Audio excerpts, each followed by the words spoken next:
Jésus, me voici devant toi, tout simplement dans le silence. Rien n'est plus important.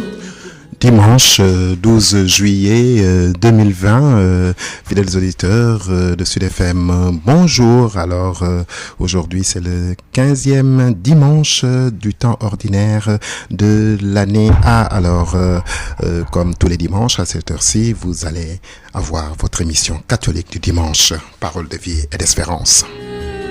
Ceux qui te prient ou bien tous ceux... Parole de vie et d'espérance, je disais, ce 15e dimanche du temps ordinaire de l'année A, avec à la présentation de votre émission, comme tous les dimanches, Michel Dienne et Georges Fay à la partie technique à la Sainte-Thune. Tout simplement dans le ciel. Et en ce 15e dimanche, donc, amis auditeurs, la liturgie nous propose les lectures ci-après. La première lecture est tirée, donc, du livre d'Isaïe, donc, au chapitre 55, les versets 10 à 11. La deuxième lecture est tirée de la lettre de Saint Paul apôtre aux Romains, donc, au chapitre 8, les versets 18 à 23. Et l'évangile de ce dimanche, donc, est de Saint Matthieu, donc au chapitre 13, donc les versets 1 à 23 pour donc la lecture entière. Donc voilà, mes auditeurs, les textes de ce dimanche, donc 15e du nom de l'année A. Alors avant de voir ce programme dans un instant, je vous propose d'entendre un peu de chant choral.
Lecture du livre d'Isaïe. Ainsi parle le Seigneur. La pluie et la neige qui descendent des cieux n'y retournent pas sans avoir abreuvé la terre, sans l'avoir fécondée et l'avoir fait germer pour donner la semence au semeur et le pain à celui qui mange. Ainsi, ma parole qui sort de ma bouche ne me reviendra pas sans résultat, sans avoir fait ce que je veux, sans avoir accompli sa mission. Vous venez donc d'entendre, mes auditeurs, un très court extrait donc du livre d'Isaïe au chapitre 55. En fait, ce sont les versets 10 à 11 qui nous sont proposés en ce 15e dimanche. Et ici, l'image de la pluie qui vient donner la fécondité à la terre est une très belle métaphore pour traduire la fécondité de la parole de Dieu. Si pour le meilleur et pour le pire, la parole humaine a d'immenses possibilités, la parole de Dieu, elle, n'est-ce pas, est d'une efficacité créatrice. Le Seigneur lui-même dit par la bouche d'Isaïe que sa parole, celle qui sort de sa bouche, ne lui reviendra pas sans avoir produit le résultat, sans avoir fait ce que le Seigneur veut, sans avoir accompli sa mission, Michel. Oui, il faut remonter, c'est vrai, à la parole qui est le logos, sagesse universelle, mais cette parole qui est également réma, c'est-à-dire parole créatrice. Et Dieu dit que la terre soit et la terre fut. Et Dieu a créé l'univers par sa parole. Et donc, puisque cette parole est créatrice, et dans ce passage d'Isaïe 55 que nous venons de lire, à la suite du verset 11, lui-même il dit « J'envoie mes anges pour veiller à l'accomplissement de ma parole. » Donc la parole de Dieu est une parole qui crée ce qu'elle annonce. Et ce que Dieu dit s'accomplit inexorablement.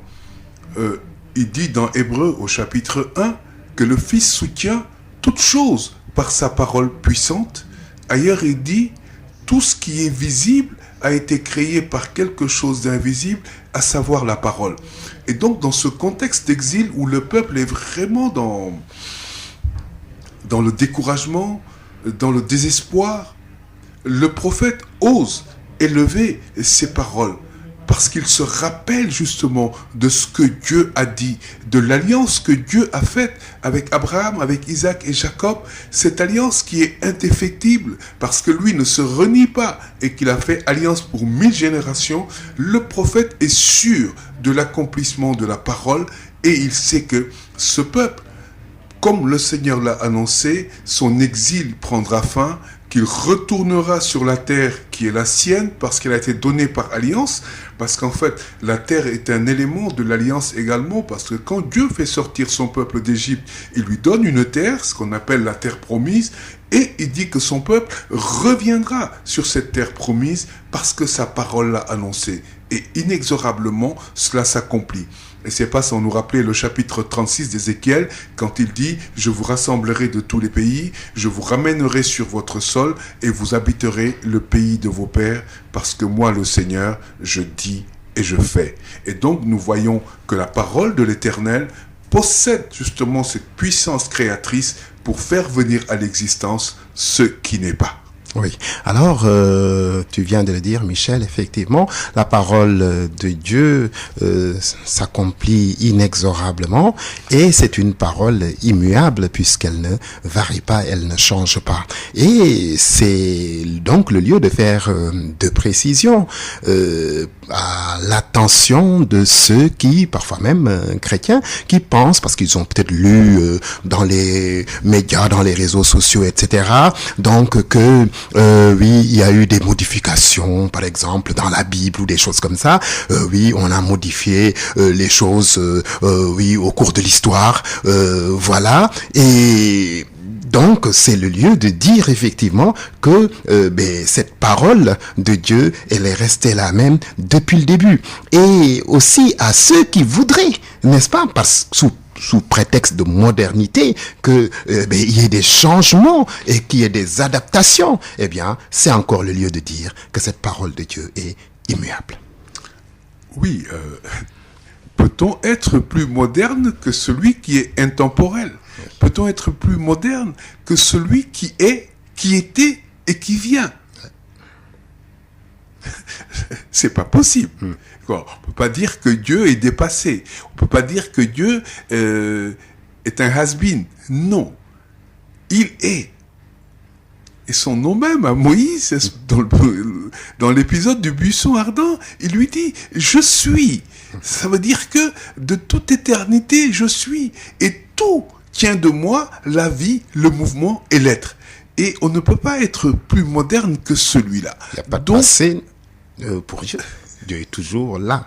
C'est l'éternel présent. L'éternel présent. 1000 ans sont comme un jour pour lui, un jour sont comme pour son... Et cela, on a tendance à l'oublier. Et je crois que c'est la première constante qu'il faut avoir à l'esprit. Ensuite, dire qu'on a modifié, etc. Oui, on entend très souvent ça, qu'il y a les apocryphes de Judas, il y a ci, il y a ça. Et souvent, les gens ne se réfèrent pas, justement... Et des chrétiens, Michel, se laissent prendre, se laissent tromper, parfois. Parce qu'on ne se penche pas assez sur la formation, justement, du canon biblique, de la formation même du corpus du Nouveau Testament. On va préférer lire les prophéties de Nostradamus ou de je ne sais qui. Et quand on, comme dit Wolof Ndiaye, hein, ku ci xeeb sa ànd ba wàcce ko beneen boo dem fekk borom toog ci mbaa la boo ki toogee mu toj. C'est extrêmement important de comprendre que de la même manière que je me renseigne où je me dois justement d'essayer de comprendre cette tradition biblique. Cette parole, et cela on l'oublie très souvent, avant d'être écrite, elle a été vécue, transmise, célébrée, donnée en dépôt à une communauté pendant au moins une 50aine d'années avant qu'elle ne soit rédigée. Dans sa rédaction, il y a eu justement des critères pour déterminer ce qui était canonique et ce qui ne l'était pas. Et c'est des critères très ecclésiaux. D'abord, chacun ne peut pas écrire tout ce qu'il veut parce que tout le monde n'a pas été témoin oculaire. C'est extrêmement important. Ce qui ont été témoins oculaires, c'est justement au moment où ils se sont dit « Ah, en partant, qu'est-ce qui va se passer ?» qu'ils ont commencé à consigner cette parole. Et cette parole, justement, ce n'est pas que de l'encre sur du papier, c'est une parole créatrice, c'est un rhéma. Cette parole, elle est également logos, sagesse universelle. Cette parole, elle est vie. Et donc, la vie, on peut pas la consigner, si tu veux, sur de l'encre et des papiers. Hein. Et c'est pour ça qu'il dit, toujours dans ce chapitre 36 du prophète Ézéchiel, « Je mettrai ma loi au fond de leur être, je ne l'écrirai plus sur des tables de pierre. » Alors, cette parole, des gens sont morts pour, en témoignage des martyrs, pour l'intégrité de cette parole. Ils ont donné leur vie pour cette parole. Alors, vouloir dire aujourd'hui que cette parole est falsifiée, ou, bon, comme on dit souvent, oui, les pères, ils nous cachent des secrets qui sont dans la Bible, non, il n'y a rien de secret dans la Bible. Tout est une question de foi. Ou le Vatican nous cache des choses. Oui, hein, Jésus nous dit toujours, à chaque fois que Jésus accomplit un miracle, ou à chaque fois qu'il y a une demande venant d'une tierce personne envers Jésus, Jésus dit toujours qu'il te soit fait selon ta foi. Et la foi est extrêmement importante. La foi, c'est justement l'espérance des choses qu'on n'a pas vu, mais qu'on espère voir se réaliser. Comme l'a dit Paul, oui. Oui. Si vous demandez quelque chose en mon nom, croyez que vous l'avez déjà reçu et vous le verrez s'accomplir. Et donc, il y a tout un processus, en fait, où cette parole de Dieu est ensemencée. Hein, nous le verrons dans l'Évangile, enfouie, va vivre un cycle, va grandir, germer et porter du fruit. Et donc, dans tout ce processus, en fait, c'est un enfantement et il faut pouvoir le vivre justement pour voir le fruit de la parole. Et malheureusement, c'est pas toujours le cas parce qu'on est très pressé, hein, comme on dit en Wolof, Torogoro d'Unior Dehai, hein, parce que voilà, on est pressé. Alors que Dieu, ce qu'il dit s'accomplit selon son calendrier et personne, quelle que soit sa puissance, ne peut s'opposer à l'accomplissement de la parole de Dieu. Ni Cyrus, ni Nabuchodonosor, ni quelqu'un d'autre. Voilà, tout à fait. Alors, mes auditeurs, je rappelle que vous suivez Parole de vie et d'espérance en ce 15e dimanche du temps ordinaire de l'année A. Un peu de chant choral avant de poursuivre.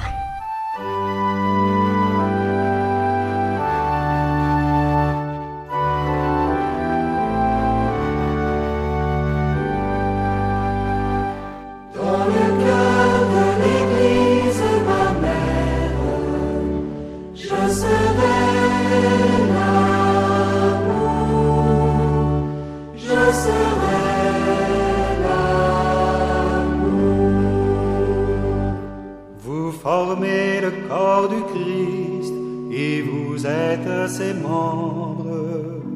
Vous avez reçu des dons, recherchez le meilleur.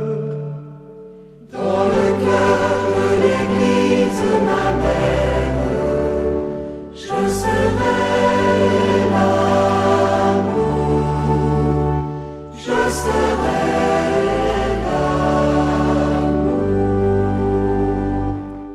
J'aurai toute la foi à porter les montagnes. Si l'amour n'est pas en moi, vraiment je ne suis rien. Dans le cœur de l'Église, ma mère, je serai l'amour, je serai.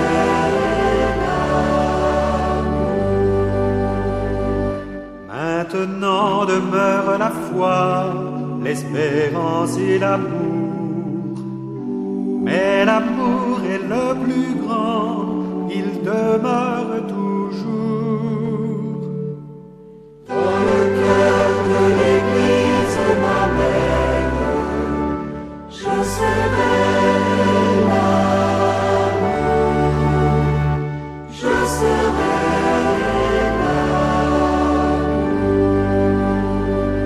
Il n'est pas d'amour plus grand qu'un amour qui se donne, car aimer c'est tout donner et se donner soi-même. Dans le cœur de l'Église, ma mère, je serai l'amour, je serai.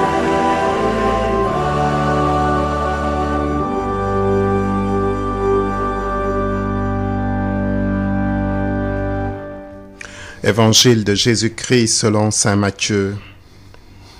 Ce jour-là, Jésus était sorti de la maison et il était assis au bord du lac. Une foule immense se rassembla auprès de lui, si bien qu'il monta dans une barque où il s'assit. Toute la foule se tenait sur le rivage. Il leur dit beaucoup de choses en paraboles. Voici que le semeur est sorti pour semer. Comme il semait, des grains sont tombés au bord du chemin, où les oiseaux sont venus tout manger. D'autres sont tombés sur un sol pierreux, où ils n'avaient pas beaucoup de terre. Ils ont levé aussitôt, mais parce que la terre était peu profonde, ils se sont desséchés. Le soleil s'étant levé, ils ont donc brûlé et, faute de racines, ils ont séché. D'autres grains sont tombés dans les ronces. Les ronces ont poussé et les ont étouffés. D'autres sont tombés sur la bonne terre et ils ont donné du fruit à raison de 100 ou 60 ou 30 pour un. Celui qui a des oreilles, qu'il entende. Les disciples s'approchèrent de Jésus et lui dirent, « Pourquoi leur parles-tu en parabole ?» Il leur répondit, « À vous, il est donné de connaître les mystères du royaume des cieux, mais à eux, ce n'est pas donné. Celui qui en recevra encore, il sera dans l'abondance, mais celui qui n'a rien se fera enlever même ce qu'il a. Si je leur parle en parabole, c'est parce qu'ils regardent sans regarder, qu'ils écoutent sans écouter et sans comprendre. Ainsi s'accomplit pour eux la prophétie d'Isaïe. Vous aurez beau écouter, vous ne comprendrez pas. Vous aurez beau regarder, vous ne verrez pas. Le cœur de ce peuple s'est alourdi. Ils sont devenus durs d'oreilles. Ils se sont bouchés les yeux pour que leurs yeux ne voient pas, que leurs oreilles n'entendent pas, que leur cœur ne comprenne pas et qu'ils ne se convertissent pas. Sinon, je les aurais guéris. Mais vous, heureux vos yeux parce qu'ils voient et vos oreilles parce qu'elles entendent. Amen, je vous le dis, beaucoup de prophètes et de justes ont désiré voir ce que vous voyez et ne l'ont pas vu, entendre ce que vous entendez et ne l'ont pas entendu. Vous donc, écoutez ce que veut dire la parabole du semeur. Quand l'homme entend la parole du royaume sans la comprendre, le mauvais survient et s'empare de ce qui est semé dans son cœur. Cet homme, c'est le terrain ensemencé au bord du chemin. Celui qui a reçu la semence sur un sol pierreux, c'est l'homme qui entend la parole et la reçoit aussitôt avec joie, mais il n'a pas de racine en lui. Il est l'homme d'un moment. Quand vient la détresse ou la persécution à cause de la parole, il tombe aussitôt. Celui qui a reçu la semence dans les ronces, c'est l'homme qui entend la parole, mais les soucis du monde et les séductions de la richesse étouffent la parole et il ne donne pas de fruits. Celui qui a reçu la semence dans la bonne terre, c'est l'homme qui entend la parole et la comprend. Il porte du fruit à raison de 100 ou 60 ou 30 pour 1.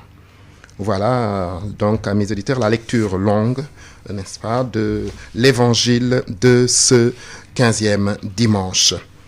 Donc, il s'agit de la parabole donc du semeur donnée par Jésus à la foule rassemblée sur la plage pour l'écouter. Alors, l'insistance de la parabole porte d'abord sur la générosité du semeur. Il sème à tout va, sans compter. Certes, ce qu'il sème peut tomber sur le chemin, dans les épines ou sur la pierre, mais le peu qui tombe sur la bonne terre donnera une moisson merveilleuse. C'est donc, avant tout, une leçon d'optimisme. Jésus ne donne pas sa parole avec parcimonie, non. Ceux qui reçoivent sa parole peuvent être peu nombreux, mais l'efficacité de la parole, elle, en garantit les résultats.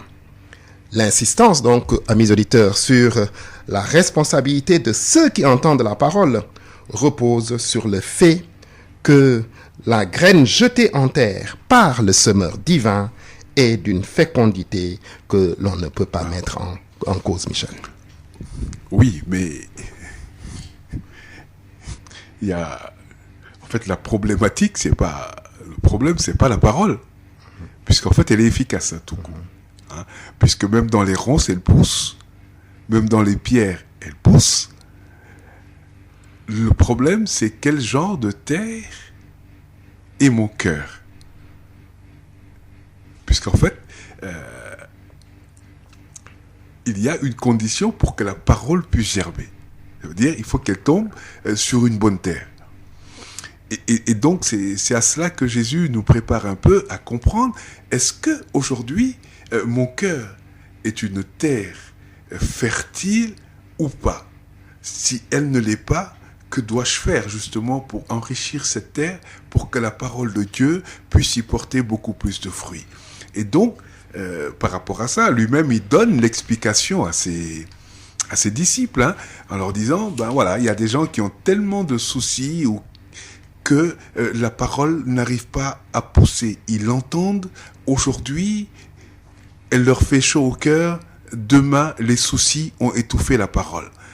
Il nous dit, il y en a qui sont tellement imbus d'eux-mêmes, tellement riches de ce qu'ils ont, que la parole les empêche de se libérer par rapport à justement toutes ces fausses sécurités matérielles afin d'être plus féconds et d'être plus fertiles.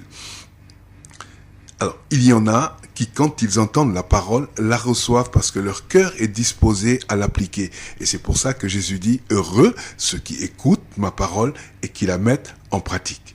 Et donc, comme je disais, l'efficacité de la parole n'est pas un problème parce qu'elle est efficace à tous les coups. Maintenant, le problème, c'est justement le grain, il est tombé dans quelle terre? Mon cœur, est-ce une terre qui est sur le bord du chemin? Est-ce une terre pierreuse? Est-ce une terre qui a des ronces? Ou alors est-ce une terre fertile?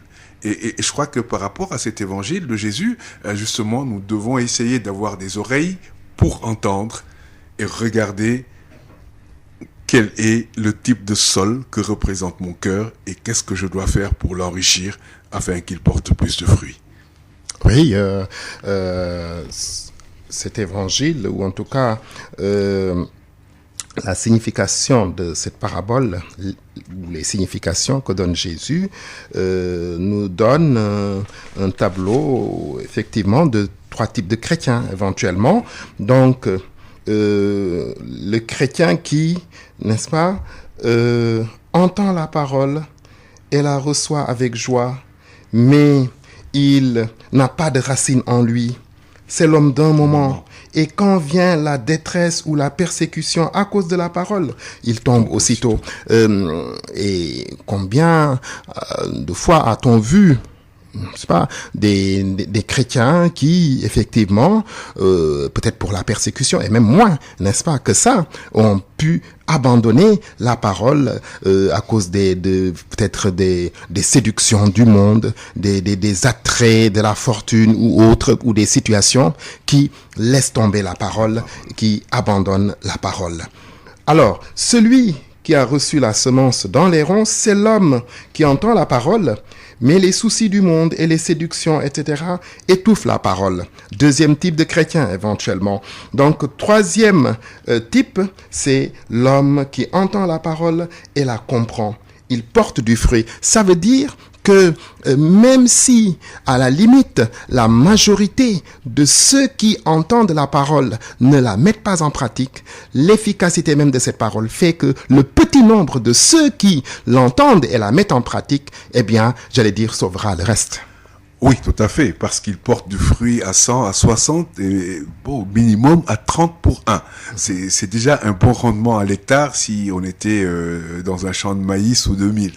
Alors, c'est très bien. Et même ceux qui portent du fruit à 30 ou 60, ils devraient se poser la question de savoir comment est-ce que je peux faire pour augmenter mes rendements. Hein, parce que c'est extrêmement important. Nous sommes face à nous-mêmes et en fait cette parole qui ne lui revient jamais, hein, restons dans l'optique de la première lecture sans avoir porté ses fruits. Et justement, notre objectif notre souci devrait être que cette parole chaque jour porte de plus en plus de fruits en nous afin qu'elle continue à accomplir justement ce projet bienveillant de Dieu qui est de sauver l'humanité et donc de faire entrer les hommes dans le bonheur, puisque Dieu n'a pas de projet de malheur pour l'humanité, mais plutôt des projets de bonheur. Alors, est-ce que nous portons assez de fruits, justement, pour que la parole de Dieu puisse continuer à se répandre et à toucher les cœurs? Ça, c'est la question principielle aujourd'hui pour les chrétiens, mais je veux dire, même pour l'Église. et même pour l'Église. Alors, c'est vrai, nous portons du fruit et parfois on est content parce que on atteint des objectifs, on a des missions qui sont exaltantes, etc. On a fait des choses, on a construit un dispensaire par-ci, on a aidé des gens à faire des chants. Aujourd'hui, ils sont autonomes, etc. Et on a la tentation de vouloir rester dans l'autosatisfaction, hein, alors que les limites doivent être repoussées tout le temps parce que c'est cela la logique, hein. Le grain, il est enfoui, il meurt, mais quand il donne des fruits, c'est des fruits très variés et très nombreux. Et justement, il faut le dire, nous n'en portons pas assez aujourd'hui. Oui. Tout à fait. Alors, toutefois, on pourrait avoir une lecture plus optimiste de cette page d'évangile, c'est-à-dire que parfois aussi nous sommes pressés ou nous disons oui, mais pourquoi Dieu ne fait pas en sorte que tout le monde devienne chrétien et bon et que le bien triomphe sur le mal tout de suite, etc. Ce règne de Dieu, l'avènement là donc universel du règne de Dieu, mais comme nous savons que cette parole ne reviendra pas sans avoir produit de fruits, donc finalement nous qui sommes inscrits dans le temps, donc parfois nous sommes ou pressés ou un peu trop pessimistes, mais la parole de Dieu est toujours efficace et elle portera les fruits, elle accomplira ce que Dieu veut.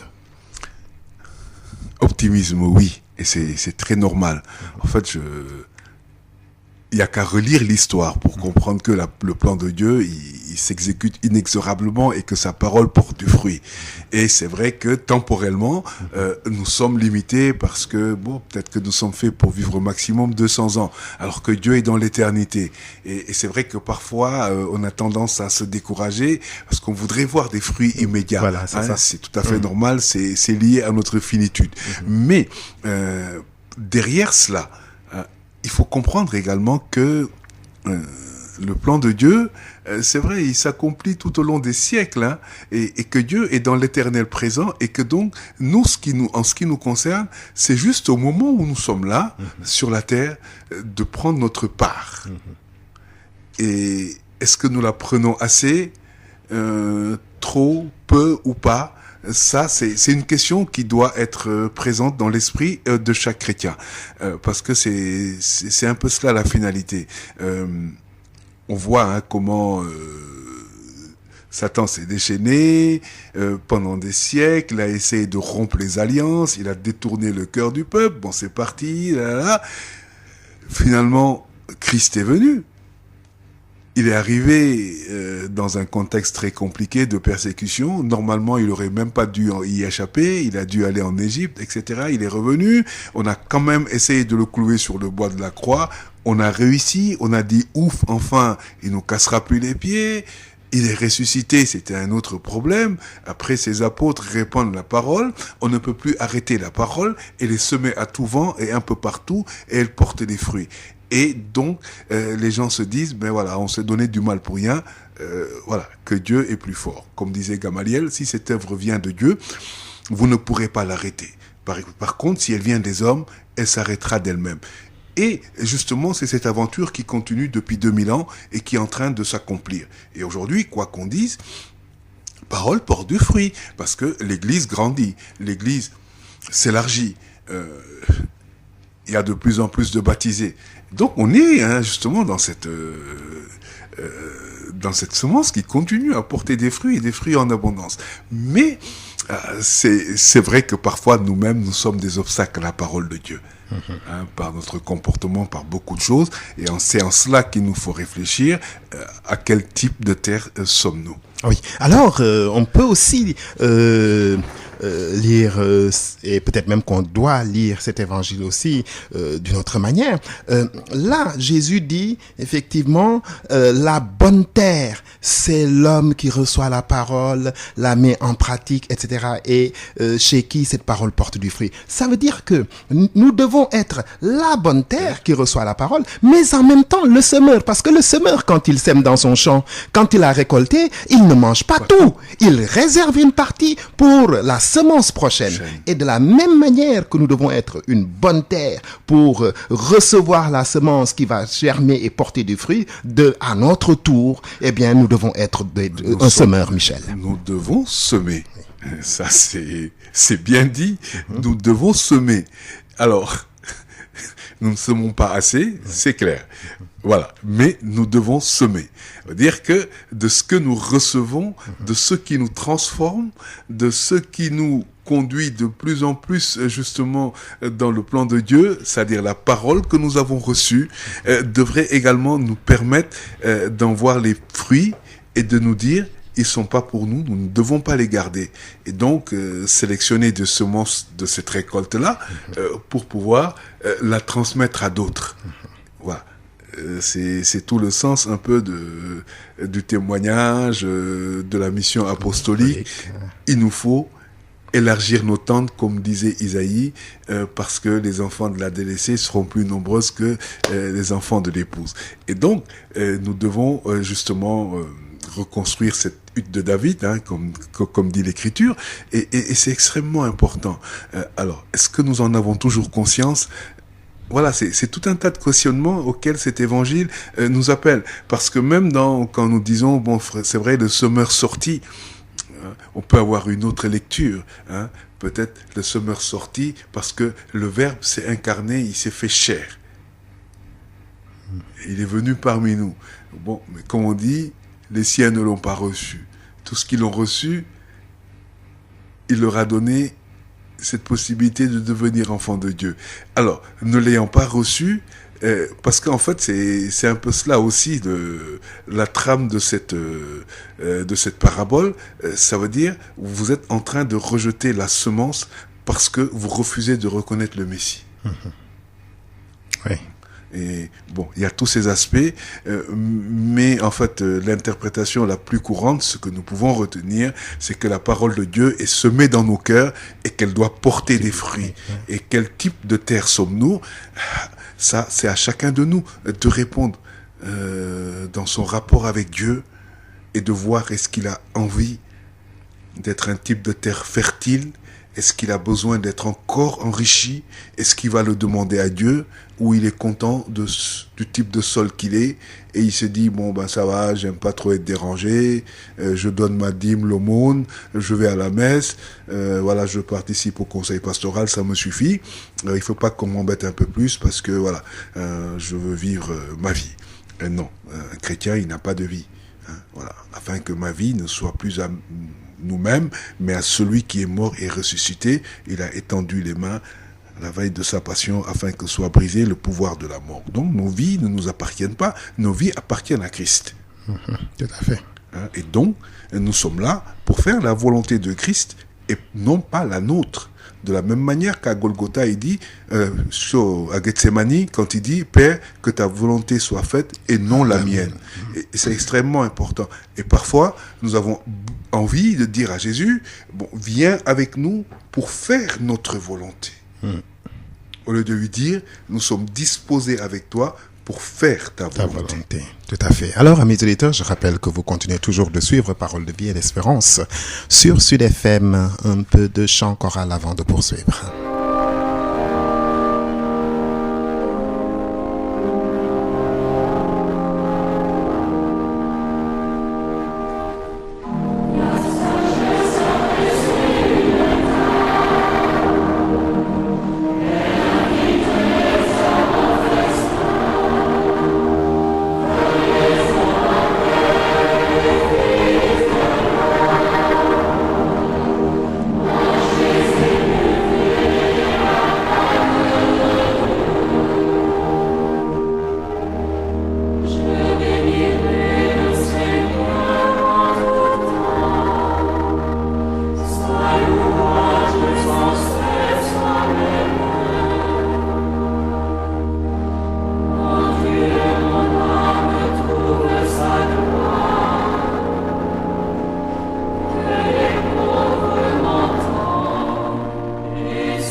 Lecture de la lettre de Saint Paul apôtre aux Romains.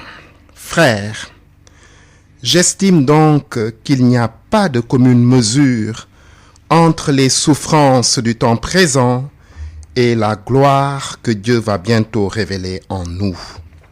En effet, la création aspire de toutes ses forces à voir cette révélation des fils de Dieu. Car la création a été livrée au pouvoir du néant, non parce qu'elle l'a voulu, mais à cause de celui qui l'a livrée à ce pouvoir. Pourtant, elle a gardé l'espérance d'être elle aussi libérée de l'esclavage, de la dégradation inévitable, pour connaître la liberté, la gloire des enfants de Dieu. Nous le savons bien, la création tout entière crie sa souffrance. Elle passe par les douleurs d'un enfantement qui dure encore. Et elle n'est pas seule. Nous aussi, nous crions en nous-mêmes notre souffrance. Nous avons commencé par recevoir le Saint-Esprit, mais nous attendons notre adoption et la délivrance de notre corps. Voilà ce passage, amis auditeurs, assez difficile, un peu difficile, de la lettre aux Romains, dans lequel Paul affirme que toute la création est elle-même liée au destin de l'homme. La création est mise à mal par le péché de l'homme. Il y aurait ici, on pourrait y voir une allusion à Genèse 3, donc 17, le sol sera maudit à cause de toi. La conviction de Paul, liée à sa foi, est que le monde matériel et inanimé sera associé à la glorification du corps de l'homme dans le Christ ressuscité. Lorsque Paul parle d'attente de la délivrance de notre corps, il parle de délivrer notre corps de son état de péché pour vivre pleinement de notre corps ressuscité et transfiguré grâce au Christ, Michel. Oui, tu as tout à fait raison de citer ce passage de Genèse 3, puisqu'en fait c'est à cela que Paul fait référence pour nous montrer que la chute d'Adam entraîne justement la disharmonie de toute la création, de tout le cosmos. Le sol est maudit, et Isaïe 11 nous dit que le loup habite avec l'ours et la vache ont le même truc que leurs enfants, parce qu'en fait, quand le projet de Dieu récapitule tout cela, il n'y a plus de guerre, il n'y a plus de haine, le cosmos est réconcilié. Mais c'est parce qu'également ce projet de Dieu n'est pas une œuvre achevée, c'est un projet qui est en route. Hein, c'est comme un immeuble que l'on construit, on a le gros œuvre, et aujourd'hui nous sommes tous des artisans associés pour la peinture, pour la plomberie, pour la décoration, pour le mobilier, etc., etc. Et chacun de nous a une partition à jouer, justement, pour que... parce qu'en fait, cette révélation que le monde attend, elle vient des fils de Dieu. Hein, de ce privilège que nous avons d'avoir déjà reçu les prémices de l'Esprit. Hein, comme il dit dans la prière eucharistique numéro 4, il a envoyé d'auprès de toi l'Esprit comme premier don fait aux croyants, cet esprit qui achève toute sanctification. Cette sanctification, ça veut dire, c'est cette transformation de gloire en gloire à l'image du Christ Jésus. C'est vrai que nous avons envie d'être délivrés de ce corps de péché parce que nous attendons notre pleine adoption dans le ciel, mais justement, en attendant que cela arrive, chacun de nous doit collaborer justement de manière pleine et entière à ce projet de Dieu. Tout à fait.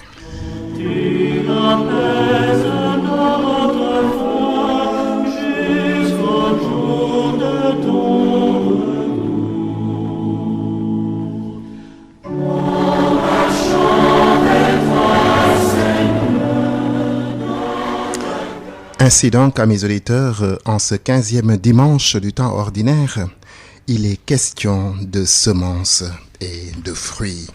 Les paroles humaines restent souvent vaines et inconsistantes et n'engagent pas toujours celui qui les prononce, ne résistent guère à l'épreuve du temps, mais quand elles ne sont pas mensongères, même quand elles ne sont pas mensongères. Enfin, du dire au faire, la distance est souvent grande, voire infranchissable. Il en va autrement de la parole de Dieu. Elle révèle et elle agit. Elle est vérité et efficacité. Isaïe, d'ailleurs, insiste sur cette dernière caractéristique. C'est également l'enseignement fondamental de la parabole de la semence, la première de celles que rapporte saint Matthieu. Elle met l'Église et les chrétiens face à leurs responsabilités à l'égard de la parole de Dieu, comparée à une semence de qualité sans pareille, jetée abondamment en terre, Michel. Oui, tout à fait. Et j'ai envie de dire, Seigneur, qu'il nous soit fait selon ta parole. Et donne-nous justement de pouvoir ouvrir nos cœurs à cette parole de vie, à cette parole qui crée en nous ce qui n'existe pas encore. Que nos oreilles puissent entendre, que nos cœurs puissent s'ouvrir, parce que c'est de là que vient la transformation. Voilà, c'est bien fini, amis auditeurs. C'était votre émission catholique du dimanche, Parole de vie et d'espérance sur Sud FM Sen Radio, avec à la présentation Michel Dienne et Georges Faye, à la partie technique Alassane Thioune. Merci pour votre aimable écoute et à bientôt sur cette même antenne.